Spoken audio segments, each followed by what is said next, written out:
Hello,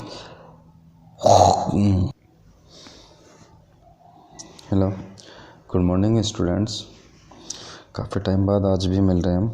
चलिए देखते हैं। तो अभी मैं मैथ का जो था वो पीडीएफ नहीं बना पाया, इसी वजह से मैथ की क्लासेस थोड़ी सी आगे नहीं हो पाई। तो आज वैसे हम मैथ की क्लास तो लेके नहीं आए हैं। आज हम जो है थोड़ा सा अपने जीएस के बारे में जानने की कोशिश करते हैं। तो जीएस की अगर हम बात करते हैं तो बेटा आपको पता ही है जीएस के अंदर जो है अलग अलग सब्जेक्ट्स के उसमें पूछा जाता है, जैसे कि हिस्ट्री हो गया, ज्योग्राफी हो गया, पोल साइंस है, बाकी फिर जनरल साइंस आ जाता है। जनरल साइंस में आपका बायोकेमिस्ट्री और फिज़िक्स हो जाता है, और एक साथ में अपना जो है करंट के बारे में भी साइंस में पूछा जाता है, साइंस एंड टेक्नोलॉजी के नाम से जाना जाता है। तो सारी चीज़ें ये रहती हैं हमारी। तो बाकी जो है थोड़ा सा हिस्ट्री के बारे में थोड़ा जानने की कोशिश करते हैं। तो हिस्ट्री को अगर हम ये देखते हैं तो बेटा हिस्ट्री को हम जो है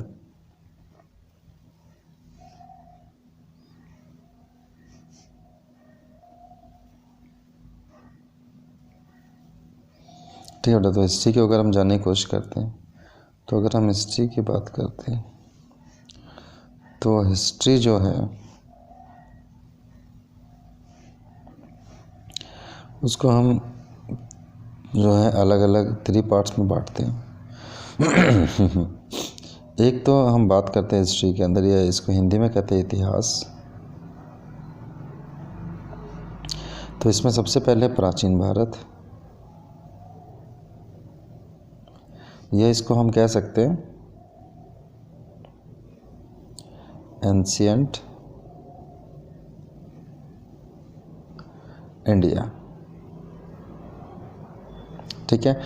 दूसरा जो होता है वो है मध्यकालीन भारत,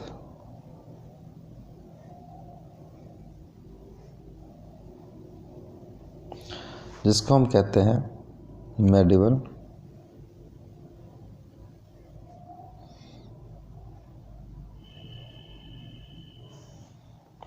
इंडिया। ठीक है। और थर्ड नंबर पे आ जाता है जिसको हम आधुनिक भारत के नाम से जानते हैं, आधुनिक भारत, जिसको हम मॉडर्न इंडिया भी कहते हैं।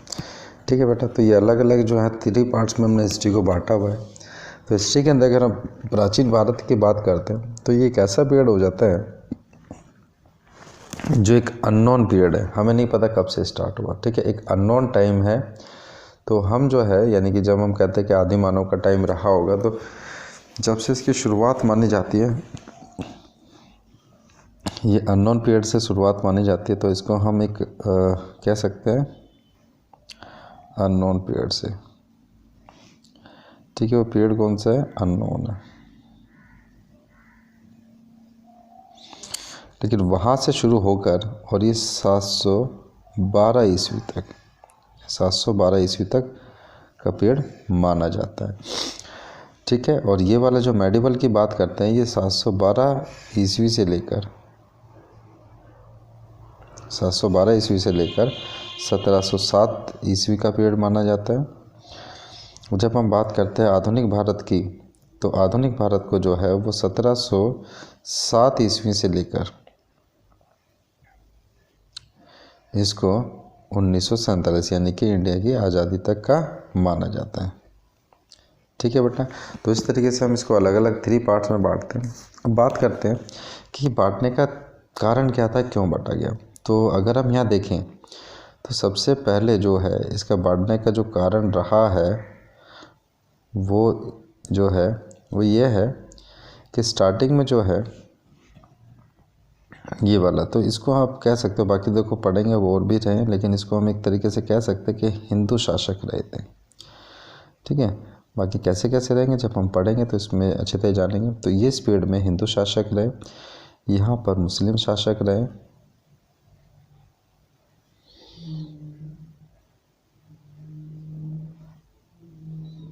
मुस्लिम शासक,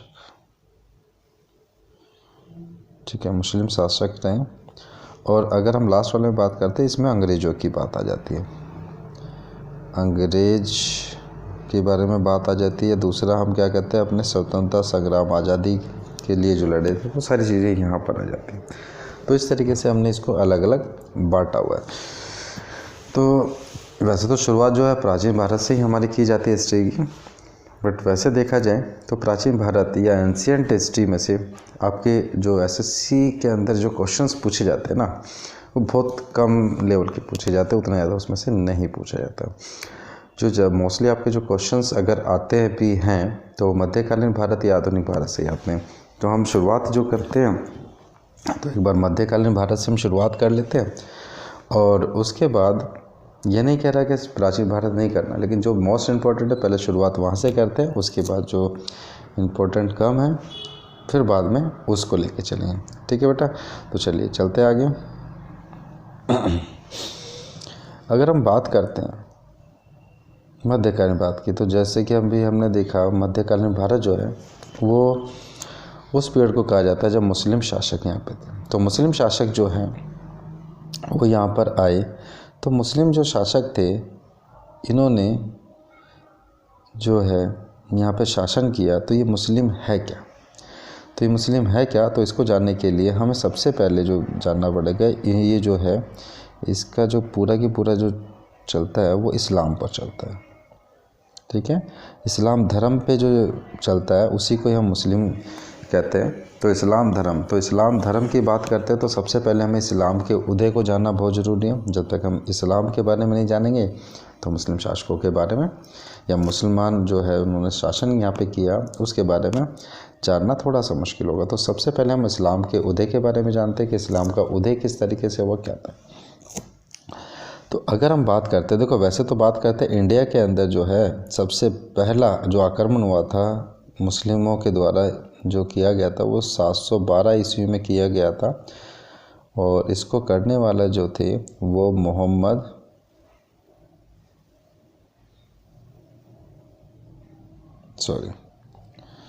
इसको जो करने वाले थे वो थे मोहम्मद बिन कासिम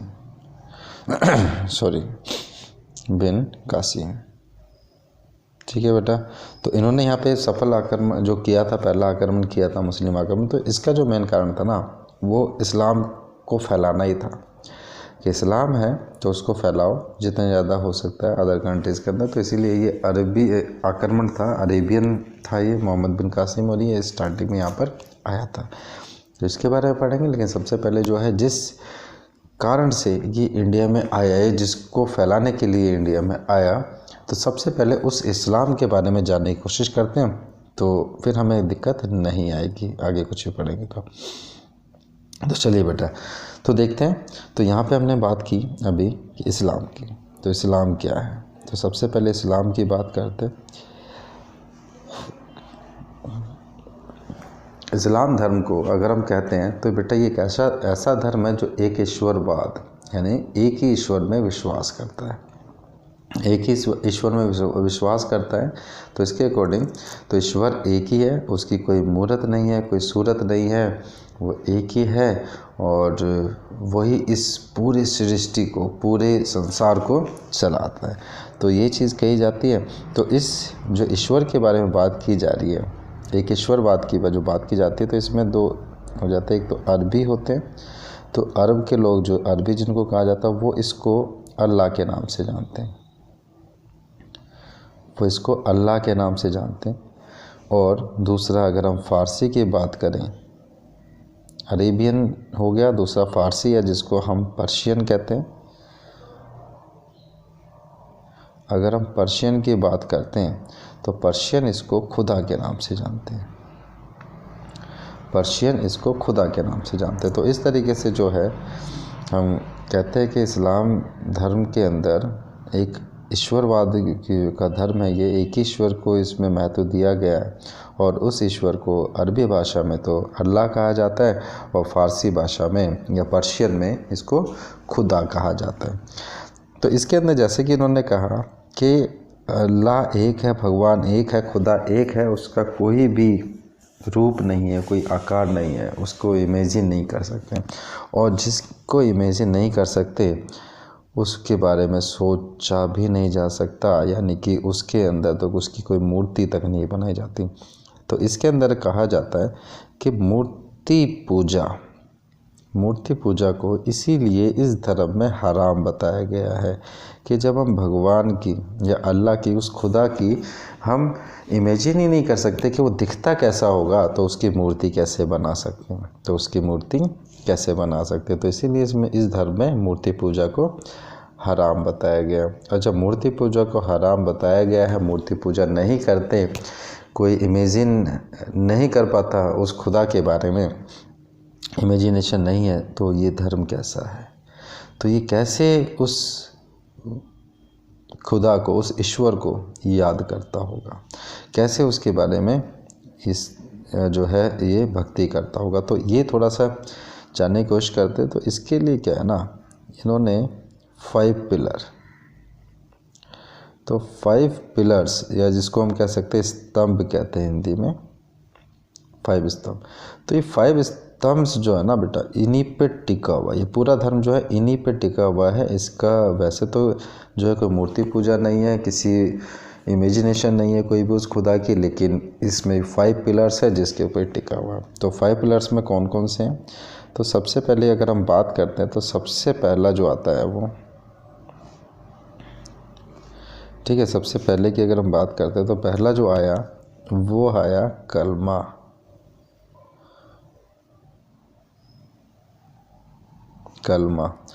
कलमा तो इसमें कहा गया कि कलमा जो है ना वो सबसे पहला स्तंभ है। तो कलमा होता है क्या है? तो जो कहा जाता है कि जो इस्लाम धर्म है, उस धर्म के जो पवित्र शब्द है ला इलाहा इल्लल्लाह मोहम्मद रसूलुल्लाह, मतलब अल्लाह एक है, वो जैसा दूसरा कोई नहीं, और जो मोहम्मद पैगंबर है, मोहम्मद रसूलुल्लाह, ठीक है, मोहम्मद पैगंबर जो है वो, जिनको हज़रत मोहम्मद कहा जाता है, वो धरती पर अल्लाह के आखिरी रसूल है। तो अल्लाह के आखिरी रसूल है ना मोहम्मद रसूलुल्लाह। तो ये बोला गया है।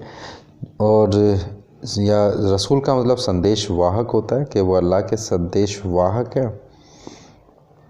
और ये भी कहा जाता है इसके अंदर कि जो भी इस कलमा पे विश्वास नहीं करता है, जो भी इस कलमा पर विश्वास नहीं करता है, उसको ये काफिर बोलते हैं, उसको ये काफिर बोलते हैं, ठीक है।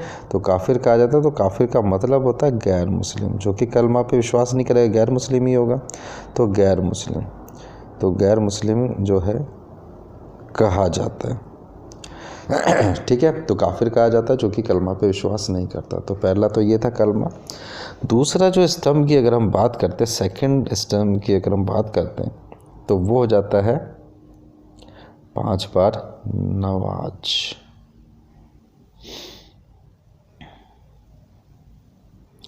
तो 5 बार नमाज की बात की जाती है, ठीक है। तो 5 बार नमाज की जाती है, और ये नमाज जो है दिन में 5 बार की जाती है। और ये एक ऐसे टाइम पे किया जाता है जबकि मस्जिद में से अजान होती है। तो मस्जिद में से जब अजान होती है तो उसका संदेश जो जाता है सभी तक, और सभी उसको 5 बार नमाज पढ़ते हैं।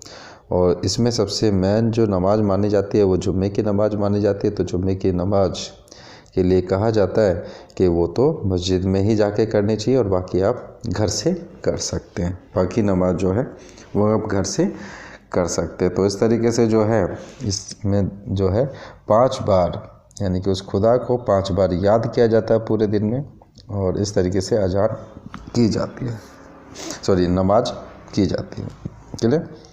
तो ये होता है। तो इसमें देखो, बाकी अगर हम धर्म की बात करते हैं तो किसी में इतना वो नहीं किया गया कि अभी आपको 5 बार नमाज पढ़नी है, वो करना है, नहीं। लेकिन यहाँ पर जो है पूरे दिन ही एक तरीके से खुदा को याद किया जाता है, ठीक है। पूरे एक दिन के अंदर 5 बार नमाज पढ़ना। दूसरा जो है ये हुआ। तीसरा जो होता है इसके अंदर वो होता है रमज़ान का जो होता है पाक महीना माना जाता है, और रमज़ान के महीने में ये लोग रोज़ा रखते हैं। और कहा जाता है कि सच्चा मुसलमान जो है ना वो रमज़ान के महीने में रोज़ा ज़रूर रखेगा, तो ये कहा जाता है, ठीक है। और चौथा अगर हम यहाँ देखते हैं तो वो हो जाता है हज यात्रा। हज यात्रा, तो हज यात्रा जो की जाती है तो वो की जाती है मक्का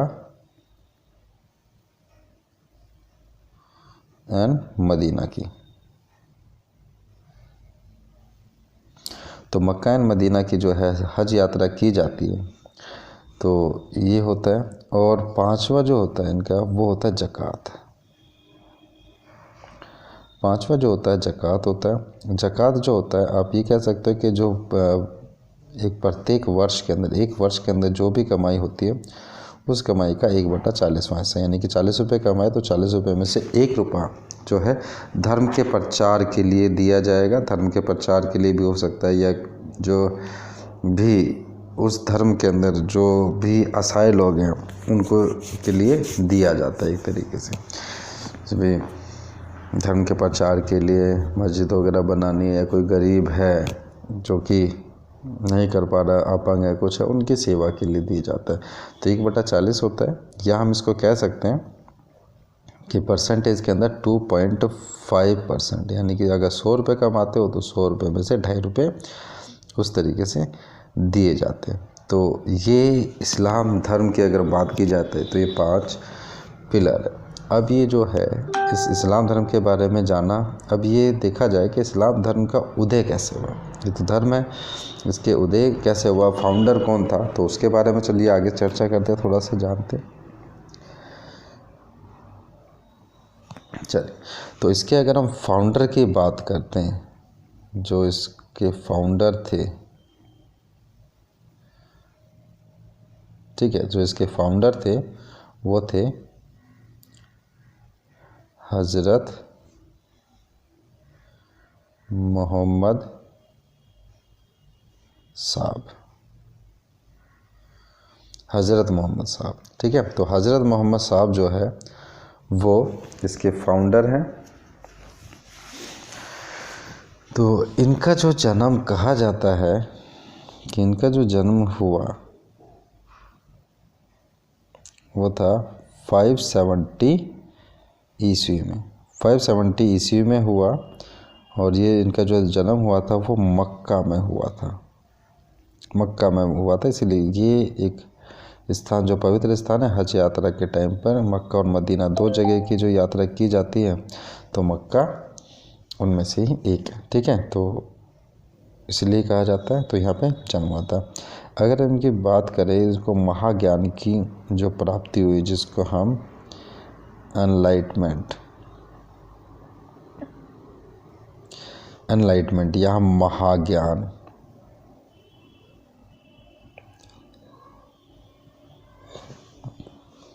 महाज्ञान की जो प्राप्ति हुई, तो वो कहते हैं कि 610 ईस्वी में हुई इनको। तो 610 ईस्वी में इनको जो महाज्ञान प्राप्त हुआ वो एक हीरा नामक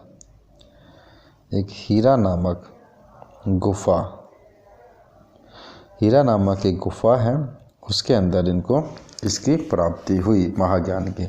तो वहाँ जब ये हीरा एक केव है, एक गुफा है, तो वहाँ पे जाकर ये ध्यान लगाया करते थे, बैठते थे उसमें, तो ध्यान लगाते थे, और ये काफ़ी देर तक उसमें ध्यान लगाया करते थे। तो एक दिन जब वो उस गुफा से बाहर आए तो उन्होंने ये बताया कि भाई मुझे जो है ना, मुझे जो अल्लाह का जो फरिश्ता है जिब्राइल, ठीक है, अल्लाह का एक फ़रिश्ता है जिसका नाम है जिब्राइल, तो वो उनके पास आया और उसने कहा कि तुम जो है अल्लाह के रसूल हो, तुम जो हो एक अल्लाह के संदेश वाहक हो, और तुम्हें जो है यहाँ पर कुरान शरीफ की जो है जो आयतें उनके बारे में सभी को बताना है और अल्लाह के संदेश को लोगों तक पहुंचाना है। तो इस तरीके से कहा जाता, तो ये बताया गया उन्होंने कि जिब्राइल उनके पास आए और उन्होंने उनको जो एक पवित्र पुस्तक कुरान दी। एक पवित्र पुस्तक है जो कुरान, जिसको कहा जाता है, जो मुस्लिम में सबसे पवित्र पुस्तक मानी जाती है, तो उन्होंने कहा कि जिब्राइल ने उनको ये बुक किताब दी और इसकी जो बारे में कहा गया कि इसके संदेश को लोगों तक पहुंचाओ। तो ये कहा जाता है। बाकी ये भी कहा जाता है कि भी जो कुरान जो है, जो जिब्राइल ने उनको उसके संदेश बताए थे कि भाई ये चीज़ें हैं, लेकिन वो लिखी तो उनके एक शिष्य ने थी। ठीक है, लिखी तो मोहम्मद साहब के एक शिष्य ने थी। बाकी तो चलिए वो तो अलग बात है, बट ये है कि भाई उन्होंने, चाहे जिब्राइल ने हो सकता है उनको संदेश उस तरीके से दिया जो भी था, जिस तरीके से कहा जाता, तो आप दोनों तरीके से ही वो कर सकते हैं। चलिए आगे देखते हैं। अब इसमें थोड़ा सा हम एग्जैक्ट तो नहीं बता पाते, बट इतना थोड़ा सा है कि भी हाँ ऐसा कुछ है, तो उन्होंने जो बताया उस तरीके से इसमें है। चलिए आगे चलते हैं। अब जब है ये धर्म जो है, यानी कि 610 ईस्वी में जब उन्होंने किया, तो हम कह सकते हैं कि 7th सेंचुरी के अंदर, 7वीं शताब्दी के अंदर, तो 7वीं शताब्दी के अंदर ये धर्म फैलने लगा। ठीक है, ये धर्म फैलने लगा। जब ये धर्म फैलने लगा तो इसी दौरान जो विश्व में अन्य धर्म जो थे, विश्व में अन्य धर्म जो थे, या फिर उस अरब कंट्री के अंदर जहाँ पे ये फैल रहा था, वहाँ पे मक्का के अंदर, वहाँ पे जो अलग धर्म थे, एक तो था जुडाइज़्म, ठीक है, जिसको यहूदी बोला जाता है। दूसरा था ईसाई धर्म या क्रिश्चियनिटी।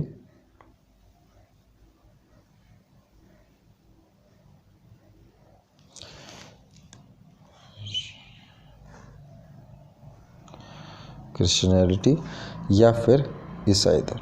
तो ये धर्म थे, इनको जो है काफ़ी खतरा होने लगा, इनको काफ़ी खतरा होने लगा, और उनको जिसको कह सकते हैं अनसिक्योरिटी, तो अनसिक्योरिटी इन दोनों धर्मों को महसूस होने लगी उस टाइम, जिसकी वजह से जो है उन्होंने मोहम्मद हजरत साहब को मक्का छोड़ने के लिए मजबूर कर दिया। इन दोनों धर्मों ने जो है उनको मक्का छोड़ने के लिए मजबूर कर दिया। और 622 ईस्वी में, तो 622 ईस्वी में उन्होंने मक्का छोड़ा, और मक्का छोड़कर वो मदीना की तरफ आ गए। मक्का छोड़कर वो मदीना की तरफ आए, और इस सफ़र को, इस जो वो शिफ्ट किया उन्होंने वहाँ से चलकर जब वहाँ तक आए, तो इस जर्नी को क्या कहा जाता है? हिजरत कहा जाता है। इस जर्नी को हिजरत कहा जाता है। और यहीं जो है इस हिजरत कहा जाता है। और इस हिजरत के टाइम पर जब इन्होंने 622 ईस्वी में छोड़ा, तो यहीं से एक नया संवत भी इनका स्टार्ट हुआ। यानी कि 622 ईस्वी में एक नया संवत जो स्टार्ट हुआ, जिसको हिजरी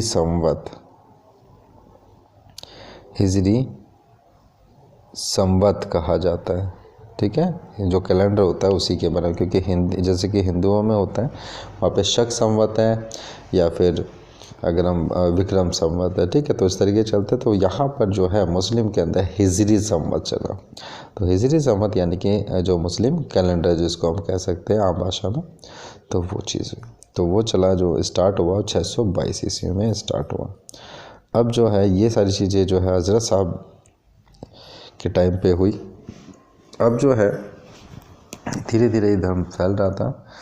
और उसके बाद जो है, अगर हम बात करते हैं अब हज़रत मोहम्मद साहब के उत्तराधिकारियों के बारे में बात कर लेते, तो यहाँ तक इनके बारे में थोड़ा सा देखो, हालांकि इतना डीप में आता कुछ नहीं है, लेकिन ये थोड़ा सा ये है कि अगर हम ईसाई धर्म, अगर हम मुस्लिम शासक की बात करें, थोड़ा सा ईसाई धर्म को भी जानना ज़रूरी है कि वो किस उद्देश्य को लेकर आए और क्या उनका आगे उद्देश्य था, या और भी चीज़ें जो भी रही। ठीक है, चलिए आगे चलते हैं। अब हम बात करते हैं कि इनके उत्तराधिकारियों के। तो उत्तराधिकारियों में अगर हम बात करते हैं, तो मोहम्मद साहब की अगर हम बात करते हैं,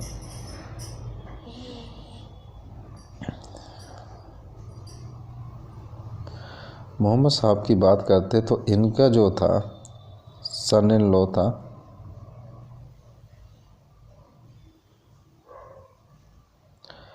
अली।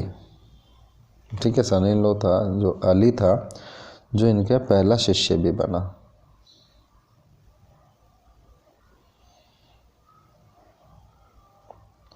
पहला शिष्य भी बना, ठीक है। तो ये था। अच्छा, जब हम उत्तराधिकारियों की बात करें तो इस तरीके से ये माना जाता है कि भाई पहला ये होना चाहिए, लेकिन सबसे पहले अगर हम बात करते हैं जो इनके उत्तराधिकारी हुए या खलीफा हुए, इनके उत्तराधिकारी को खलीफा बोला जाता है, तो वो है अबू बकर। अबू बकर हुए। सेकंड नंबर पे जो हुए वो उमर हुए।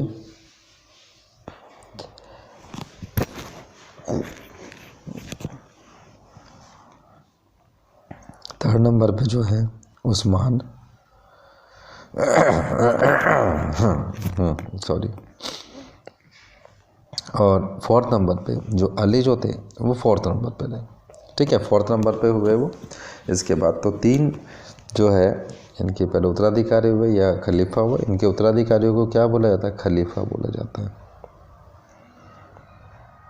ठीक है। तो खलीफा बोला जाता है। तो ये हुए। तो सबसे पहले अबू बकर हुए, दूसरे उमर हुए, तीसरे उस्मान हुए और चौथे अली हुए। जब अली चौथे खलीफा बने तो यहाँ पर जो है यहीं से जो इस धर्म की बात की जाती है तो ये धर्म 2 गुटों में बट गया। तो यहाँ पे कुछ लोग कहने लगे कि भाई हज़रत मोहम्मद साहब के जो सन इन लॉ थे और पहले शिष्य थे वो तो अली थे, तो हम तो अली को पहला खलीफा मानते हैं, बाकियों को हम दूसरा या तीसरा मानते हैं। और कई लोग जो थे वो कहने लगे नहीं, अबू बकर पहले खलीफा बने थे, उन्हीं को ही पहला खलीफा माना जाएगा और ये चौथे नंबर खलीफा रहेंगे। तो इस तरीके से जो है जो अली को पहला खलीफा मान रहे थे वो लोग शिया कहलाए, ठीक है, वो लोग शिया कहलाए। और जो अबू बकर को पहला खलीफा मानते थे वो सुन्नी कहलाए, ठीक है, वो सुन्नी कहलाए। तो हालांकि इनमें कुछ अभी तक कुछ ऐसा नहीं था कि जिसको लेकर लड़ाइयाँ इनमें छिड़ी या कुछ हुआ हो, लेकिन बस इनको इस तरीके से बांट दिया गया कि ये अबू बकर को पहला खलीफा मानते थे और ये अली को पहला खलीफा मानते थे। तो बाद में जब अली की मृत्यु हुई तो उनके जो सन थे, इनके जो सन थे हुसैन,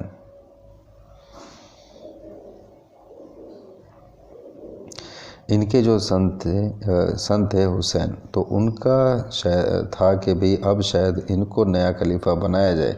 लेकिन उसी दौरान क्या हुआ, जब अली की मृत्यु हुई तो अली साहब की मृत्यु के बाद जो एक बगदाद का जो शासक था, बगदाद का शासक था, वो जो है खलीफा बनना चाहता था। बगदाद का जो शासक था वो खलीफा बनना चाहता था, लेकिन यहाँ पर जो है हुसैन को खलीफा बनाने के लिए सोचा जा रहा था। तो अब जो है ये इसको यही लग रहा था कि कभी हुसैन खलीफा ना बन जाए, और वो खुद बनना चाहता था। तो इसी को लेकर वैसे तो इसने जो है इसका जो है मन यही था कि मैं खलीफा बनूं। तो इसने क्या किया, जो शिया लोग थे उनके पास एक संदेश भिजवाया कि आप हुसैन को हमारे पास भेजिए, हम उनकी कुछ खातिरदारी करना चाहते हैं, उनकी सेवा करना चाहते हैं। तो इस तरीके से जो एक संदेश भिजवाया, तो उनको नहीं पता था कि हुसैन को किस लिए वो जो है बुला रहे हैं, क्या कारण है क्या नहीं, लेकिन उन्होंने इस तरीके से बोला। तो शिया जो थे उन्होंने भी फिर हुसैन से बोला कि आप जाइए, और इस तरीके से वो आपको दावत के लिए बुला रहे हैं या कुछ आपके जो है आदर सत्कार करना चाहते हैं, तो इसलिए आपको बुलाया जा रहा है। तो जब ये हुसैन जो है अपनी सेना लेकर बगदाद के शासक के पास जाता है, तो कहा जाता है कि बगदाद के शासक ने उनके साथ युद्ध किया, जिस युद्ध का नाम है करबला का युद्ध। करबला का युद्ध, और ये जो है लगभग 680 ईस्वी में हुआ। लगभग 680 ईस्वी में हुआ करबला का युद्ध। तो इस युद्ध में जो है बगदाद के शासक ने हुसैन की हत्या कर दी, हुसैन की हत्या कर दी, और जिसको लेकर मुस्लिम जो थे बड़े नाराज़ हुए सारे के सारे, और जो सुन्नी थे उसने इस हत्या का जिम्मेदार शिया को ठहराया कि अगर शिया जो है वो हुसैन को वहाँ नहीं भेजते, हुसैन को अगर वहाँ नहीं भेजते तो आज हुसैन की हत्या नहीं हुई होती। तो इस तरीके से उन्होंने जिम्मेदार ठहराया। लेकिन सुन्नी जो शिया थे, शिया भी कहने लगे नहीं भाई, हमें उनके जो है बगदाद के शासक का जो भी था उसके बारे में पता नहीं था कि उनकी सोच क्या है, वो क्या करना चाहते हैं। उन्होंने तो सिर्फ उनको दावत के लिए बुलाया था और हमने इसी वजह से उनको वहाँ भेजा, और इसका हुसैन साहब की मृत्यु का गम हमें भी है, और उसी के लिए हम जो है उसी गम को लेकर हम एक मुहर्रम बनाते। तो मुहर्रम जो है शिया लोग जो है वो बनाते हैं, वो मुहर्रम बनाते हैं हुसैन की याद के लिए। तो हाय हुसैन करके जो है ये उसमें बोलते भी हैं, तो इसीलिए इनको उस चीज़ पर दुख है और इसीलिए मुहर्रम भी मनाते हैं। लेकिन यहाँ पर जो था सुन्नी जो है फिर भी इनको उनकी मौत का जिम्मेदार मानते हैं, हुसैन की मौत का। तो इसी वजह से जो है यहाँ से ही इनके बीच में बैर शुरू हो जाता है।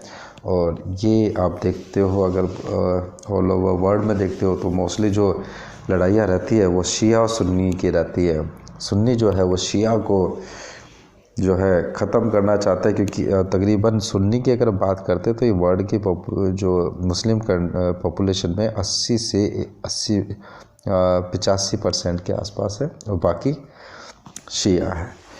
तो ये चाहते हैं कि हम पूरी तरीके से शिया को इस जो है ख़त्म कर देंगे, हटा देंगे, जिससे कि दोबारा से ऐसा कुछ ना हो जैसा कि पहले हो चुका है। तो इसी वजह से जो है इनकी लड़ाइयाँ चलती रहती है। हालांकि इंडिया में ऐसा कुछ नहीं है, लेकिन इंडिया से बाहर अगर हम देखते हैं तो इन दोनों के बीच में लड़ाइयाँ रहती है। इंडिया में शिया सुन्नियों के बीच में कोई भी ऐसी लड़ाइयाँ देखने को नहीं मिलती है। ठीक है, तो यहाँ तो ये प्यार मोहब्बत से रहते हैं, लेकिन बाकी अगर हम बात करते हैं दूसरी अदर कंट्रीज़ के अंदर तो वहाँ पर इस तरीके का देखने को मिलता है। तो जब ये जो है शिया सुन्नी की जो है कुछ ज़्यादा ही आपस में लड़ाइयाँ होने लगी और इसी तरीके से एक दूसरे को जो जिम्मेदार ठहराया जाने लगा, तो 9वीं शताब्दी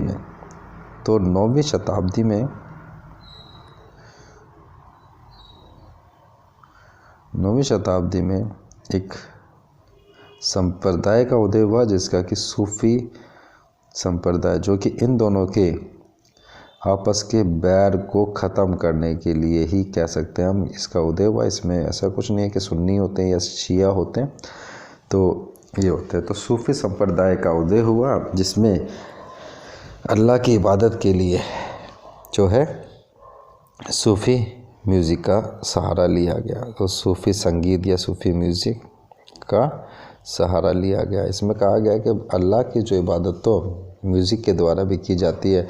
भाई ऊपर वाले को, खुदा को हमें याद करना है, चाहे हम कैसे भी याद करें, या तो उसको मंत्रोच्चारण करें या नमाज पढ़े या कुछ भी करें, या फिर हम उसको म्यूज़िक के द्वारा कव्वाली वगैरह गाकर जैसे करते किया जाता है, तो उस तरीके से उस खुदा को याद करें। तो ये सूफ़ी संप्रदाय, सूफ़ी का जो अर्थ होता है वो पवित्र होता है।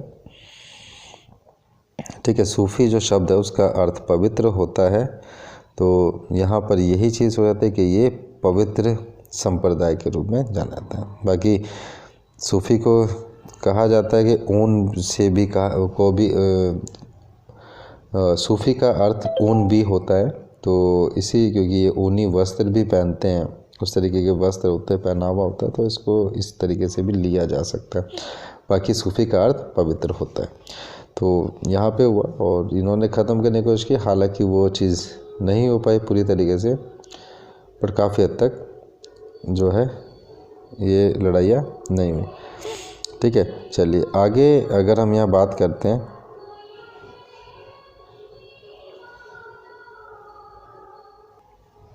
चलिए तो आगे चलते हैं। तो अब जो है अगर थोड़ा सा इसके बारे में हल्का सा और जानते हैं कि विश्व में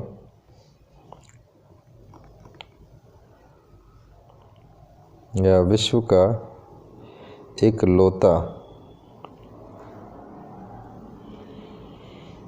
शिया देश,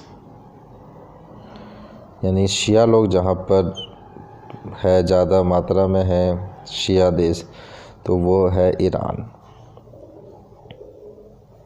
ठीक है, ईरान है, जिसको पर्सिया या फारस कहते थे। ठीक है, पर्सिया या फारस कहा जाता था पहले। तो ये एक देश ऐसा है जो कि शिया मुल्क है, इसके अलावा कोई दूसरा मुल्क शिया नहीं है। ठीक है, तो इसमें जो है एक लौता देश कहा जाता शिया का। और अगर हम सबसे ज़्यादा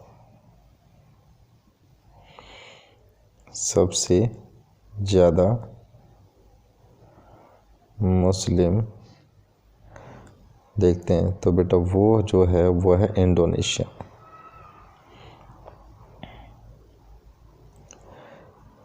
ठीक है, इंडोनेशिया में जो है सबसे ज़्यादा मुस्लिम है।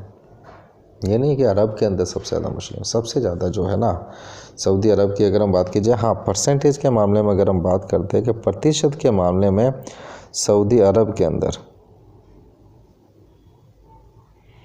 सऊदी